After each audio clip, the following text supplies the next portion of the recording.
What is your name, please? My name is Don Miller. What is your name, please? My name is Don Miller. What is your name, please? My name is Don Miller. Two of these people are impostors. Only one of them is the real Don Miller and is the only one sworn to tell the truth. And here is our host, Bud Collyer. Thank you very much. Thank you and good evening. As you know by now, this is a game of deliberate misrepresentation wherein four presumably smart people try to find out which one of three challengers has sworn to tell the truth. Now, to tell the truth is brought to you each Tuesday night by Geritol, America's #1 tonic. All right, let's take a moment now and meet our cross-examiners. What is your name, please?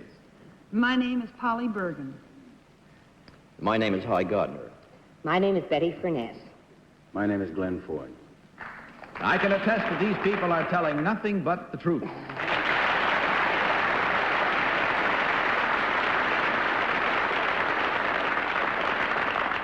Now, these three people all claim to be Don Miller. Only one is the real Don Miller. The other two have assumed that identity, and of course they don't have to stick to the truth. Now, panel, in front of you there is an affidavit. If you will please listen, I'll read it. I, Don Miller, am a practicing attorney and the father of 6 children. I was once appointed to a federal post by President Roosevelt. I also spent 8 years of my life as a football coach. During my playing career under Knute Rockne, I was a member of the famous backfield combination known as the Four Horsemen of Notre Dame. I swear that the above statement is the truth, the whole truth, and nothing but the truth. Signed, Don Miller. Time now to play our game, panel. These three people all claim to be Don Miller, one of the Four Horsemen of Notre Dame. Now remember, only the real Don Miller is required to answer your questions truthfully. Each of you will question until you hear this signal, and at the end of 4 minutes, you'll be asked to register your vote for the one person who, in your opinion, is the real Don Miller.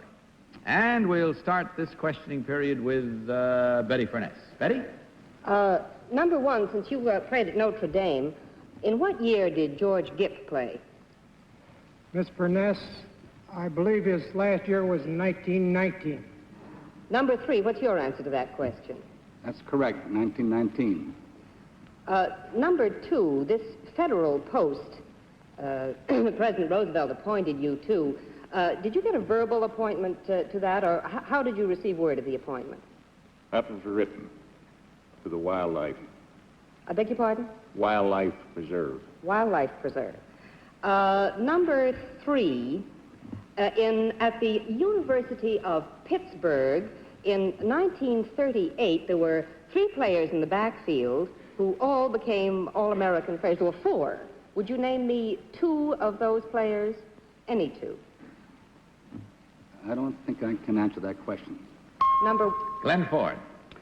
Number 2, it was a line composed of a group of men known as the 7 Blocks of Granite. Does that mean anything to you? No, not, it wasn't the 7 blocks of granite out there. It was at Fordham. And what is the name Walter Camp? Number 1, what does the name Walter Camp mean to you? What was the name that Walter Camp?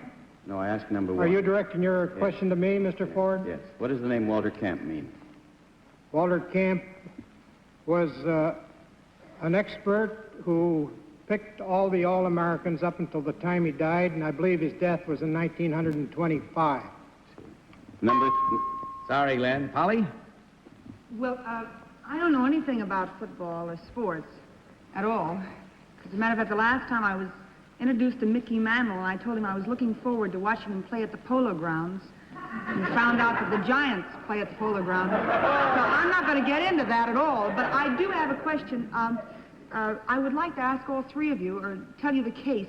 If a man was driving a car 90 miles an hour and went through a red light in New York City, and a woman stepped out between 2 cars in the middle of the block and was hit by the car, and she sued, could she collect, number 1?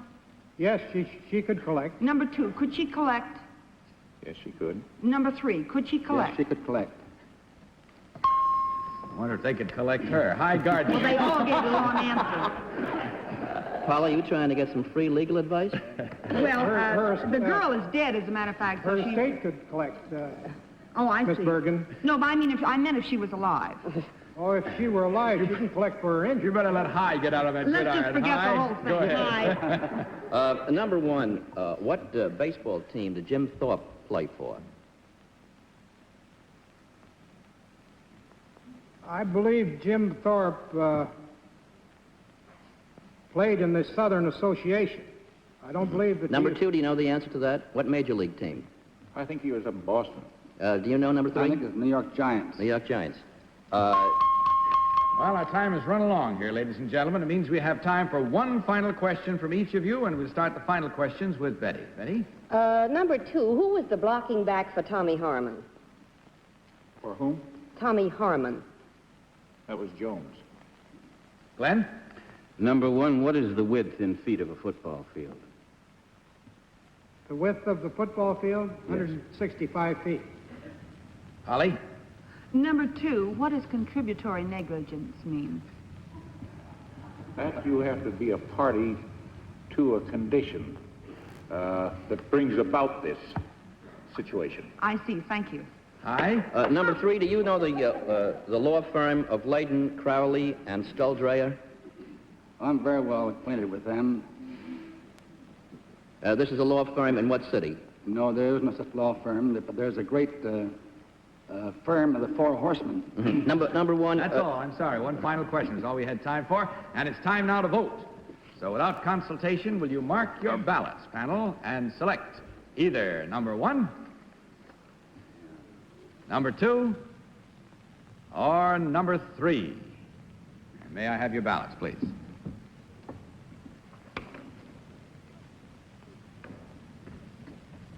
May I point out that for every incorrect vote, there's $250 goes to our team of challengers. If they fool the entire panel, of course, there's a total from Geritol of $1,000 that the gentleman can divide.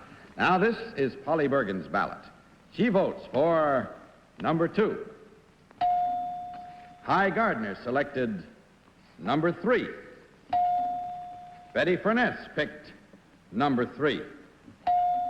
Glenn Ford voted for number three. All right, the votes are all in. I hope you folks at home have had a chance to make up your minds because it's too late to do any changing now. Will the real Don Miller please stand up?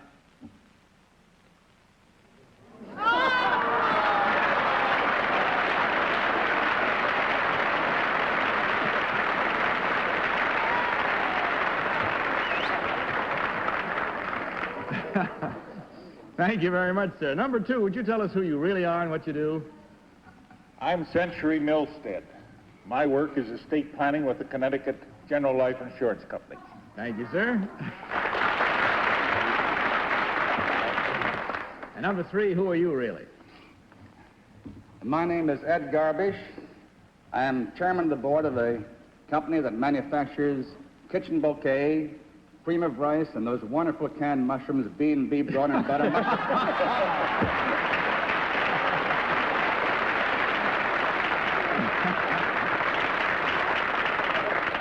Well, for a little post-mortem here now, there were exactly 4 incorrect votes worth $250 each for a total from Geritol of $1,000 for our team of challengers. Gentlemen, thank you all very much for being with us. Hope you had as good a time as we did. Good night. Good luck.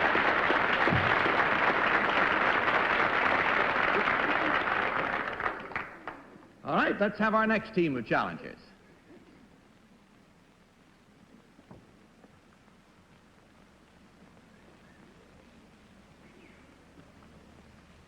What is your name, please? I am Mrs. Lawrence A. Kenney. What is your name, please? I am Mrs. Lawrence A. Kenney. What is your name, please? I am Mrs. Lawrence A. Kenney. Now, would you please listen while I read this affidavit? I, Mrs. Lawrence A. Kenney, am the mother of 4 children. My hobby is ice skating, and I once, in California, skated in a nationwide competition. At one time, I took a screen test and was offered a contract by a Hollywood studio. The biggest thrill in my life, however, came in Atlantic City when I won the title of Miss America. I swear that the above statement is the truth, the whole truth, and nothing but the truth. Signed, Mrs. Lawrence A. Kenney. Now, we'll get along with our game in just now. To play our game, it's time to do just that again. These three people all claim to be Mrs. Lawrence A. Kenney, former Miss America. Now, remember, only the real Mrs. Lawrence A. Kenney is required to answer your questions truthfully. Once again, you'll question until you hear the signal. At the end of 4 minutes, you'll be asked to register your vote. This time, we'll start the game with Hi, Gardner. Hi? All right, number one. What is the name of the woman who manages, chaperones, and practically runs the Miss America pageant? Well, actually, in the era that I won it, which was 1927, they hadn't reached that level as yet. Why did you turn down a screen test, number one? Well, actually, it was a bit of a lark for me, I think. Number two, do you know the name of the woman who runs the, practically runs the pageant in Atlantic City? Lenora Slaughter. What does Lenora look like, if that is her name? She's about 5'10", and she has reddish hair. Is it true she was once a Miss America? No. I have to call you off on that one. Betty Furness, please. Betty? Number 3, what's the name of the skating rink in Central Park? Woolman Memorial. And what year was it opened? Oh, about 3 years ago, I think. I'm not quite sure. Number 1, do you know in what year that skating rink was opened? No, I don't. Number 2, what kind of skates do you use? Stanzionis. How long do they last? Almost a lifetime. Number 1, where do you live? Baltimore, Maryland. With that answer, we move along to Glenn Ford. Glenn? Number 2, you say you took a screen test? Yes. Where did you take it, please? At Paramount Studios. Where, in New York or in Hollywood? In Hollywood. In Hollywood. Were you nervous? Very. Just like now. I believe her. She said she wasn't nervous. I'd known she wasn't the one. Number 1, where did you take your screen test? In Hollywood. At what studio? Well, I hate to tell you, the Max Sennett. Number 2, describe the Paramount Studio is on one very famous street, and it's well known to everybody. What is the name of that street? I don't remember. I went in a cab. Number 3, do you know the answer to that question? No, I don't. Holly Bergen. Number 3, where did you have your screen test? I took it at RKO Studio. At RKO in Hollywood? Yes. Where is RKO located? Oh, I don't recall the street it was on. I remember. How it long on ago Big was Boulevard. this? That was in 1950. It was in February. In 1950. Yes. Is that when you were Miss America? Yes, that's right. I was Miss America in 50. I see. And number 2, when were you Miss America? 1940. In 1940. And number 1, you were Miss America in 27. 1927. Ooh, and she's still beautiful, too, isn't she? Number 1, what were the primary qualifications at that time? Well, actually, mainly beauty. Have to call it off at this point. We have time left just now for the one final question from each of you. So, Hi, suppose you have a final question. Number 2, who is Jean Bartell? She was a Miss America back in 1946, I believe. Betty? Number 2, the various studios in Hollywood are all over the place. Culver City, Beverly Hills, out in the valley. Was Paramount in Hollywood or in another town adjoining? I can't tell you. I don't remember. Glenn? Number 1, when you were in Hollywood, what hotel, if you were living at a hotel, what hotel did you live at, please? Well, I tell you, I was more or less led by the hand. Yes. And 31 years is so long, it's a bit on the hazy side, but it was a real fast sort of a thing, you know. Number and 2? I don't remember where actually I stayed. I don't remember the name of the hotel. see. Holly, one final question. Number 1, who was elected Miss America this year? Gosh, mental block, stage fright. All right, again, it's time to vote. Now, no consultation with the panel. Please mark your ballots and select, if you will, either number 1, number 2, or number 3. May I have the ballots, please?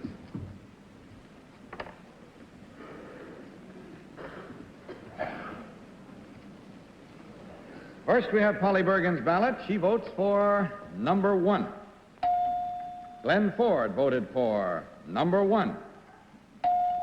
Betty Furness picked number 3. Gardner selected number 2. The ballots are cast, none can be changed, and don't you change your minds at home. If you have your minds made up, see how well you did. Will the real Mrs. Lawrence A. Kenney please stand?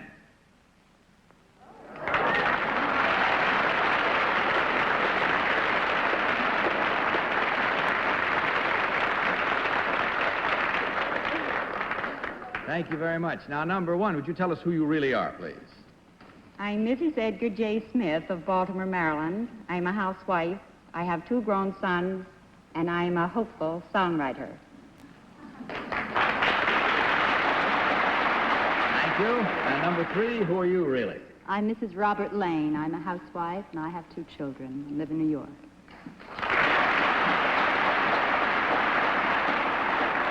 Well, panel, it kind of looks like they fooled everybody but High this time. That means there were 1, 2, 3 incorrect votes worth $250 each, ladies. So that is a gift to you from Gerald Hall of $750 to be divided between you. Thank you very much for being with us. Hope you enjoyed yourself. Good night.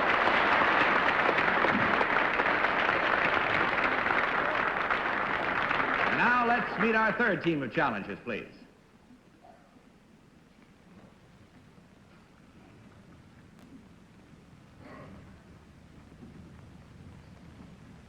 What is your name, please? My name is Don Rondo. What is your name, please? My name is Don Rondo. What is your name, please? My name is Don Rondo. And now, panel, will you please listen while I read this affidavit?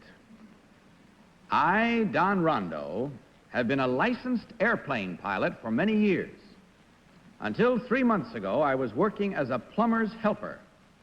I have always liked to sing, and a song which I recorded recently has sold almost 1 million records. It goes like this. 2 different worlds, we live in 2 different worlds, for we've been told that a love like ours could never be.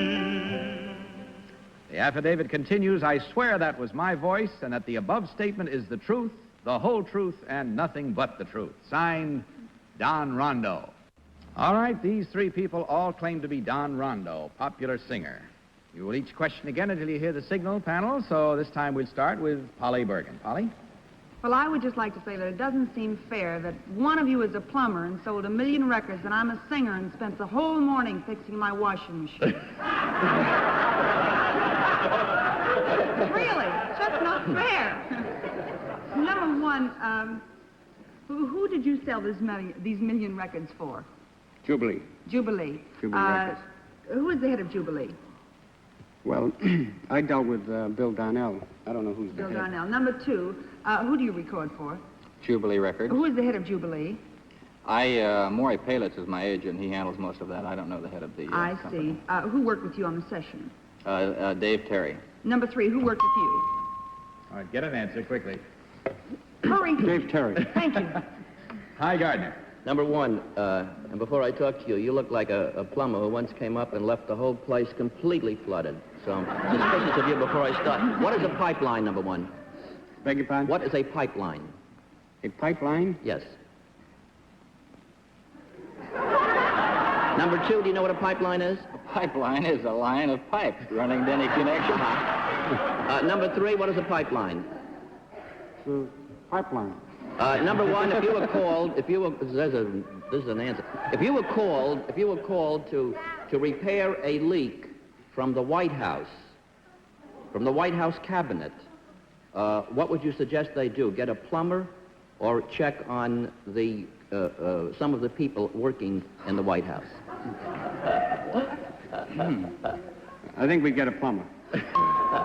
Betty Furness.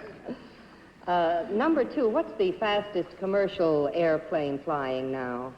Roughly 500 miles an hour at approximately 22,000 feet. What's the name of the fastest plane now flying? It's the Super 7G or the Super Connie or the DC-7B. Number 3, how long does it take to fly nonstop from New York to Los Angeles? Approximately 8 hours. Number 1, how long does it take to fly nonstop from Los Angeles to New York? Well, I think about 9 hours. Number 2, how many hours do you have to solo before you can get a pilot's license? Well, you have to have 100 hours before you're eligible for a private license. Glenn? Number 1, were you a flyer during the war? I was. Did you have to get another license to become a private pilot? Yes, I did. Number 2, if I were to say that the altitude record is 55,000 feet, 65,000 feet, or 75,000 feet, which of those would be near correct? I think it's been recently broken, something in the 65,000-foot bracket. I couldn't be positive. Number 3, what do you say to that question? Would you say... About 65,000 feet.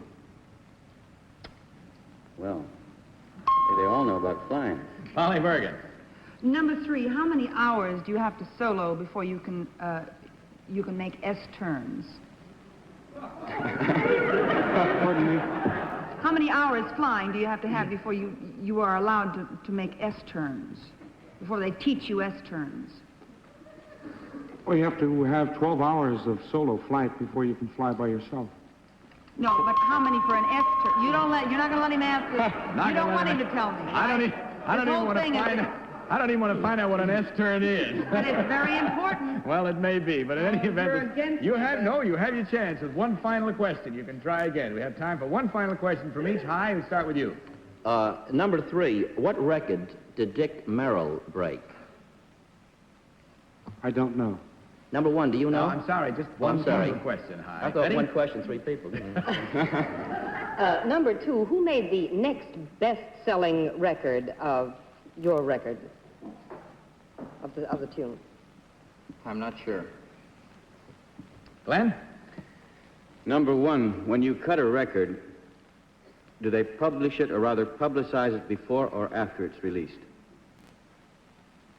Well, we publicize it ourselves before it's released. Polly? Number 1, how many hours do you fly before you're allowed to learn how to make S-turns?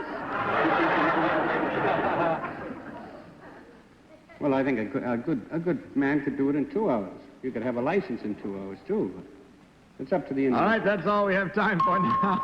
It's time for you to mark your ballots, ladies and gentlemen. Please do so.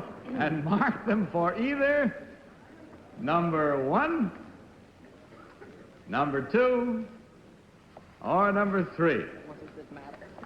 And may I have the ballots, please? You know it'll be whatever we don't do. She's probably voting for an S-turn. I gotta write 4. All right, let's see how we stack up now. This is Polly Bergen's ballot. She votes rather quickly for number 2. High Gardner selected number 1. Betty Furness picked number 2.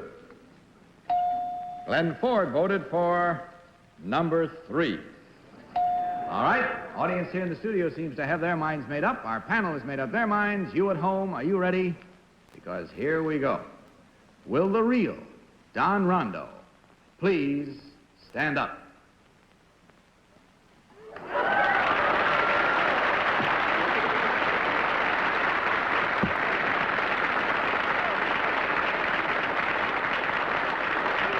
Thank you very much, sir. Number 1, would you tell us who you really are?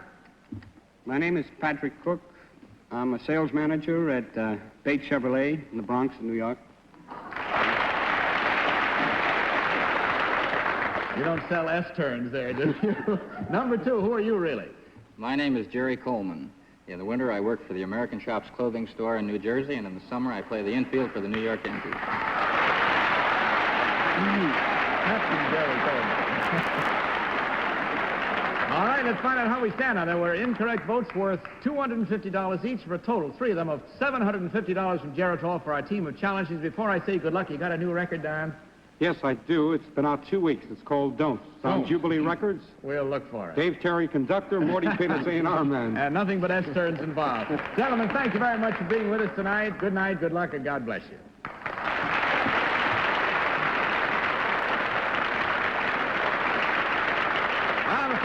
all we have time for tonight, so good night, panel. Good night, Bud. Good night, Bud. Good night to you all, and until next week, this is Bud Collyer reminding you to tell the truth.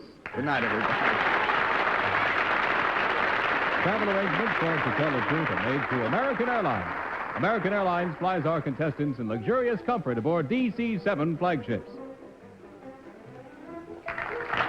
To Tell the Truth is a Mark Goodson, Bill Todman production in association with the CBS Television Network.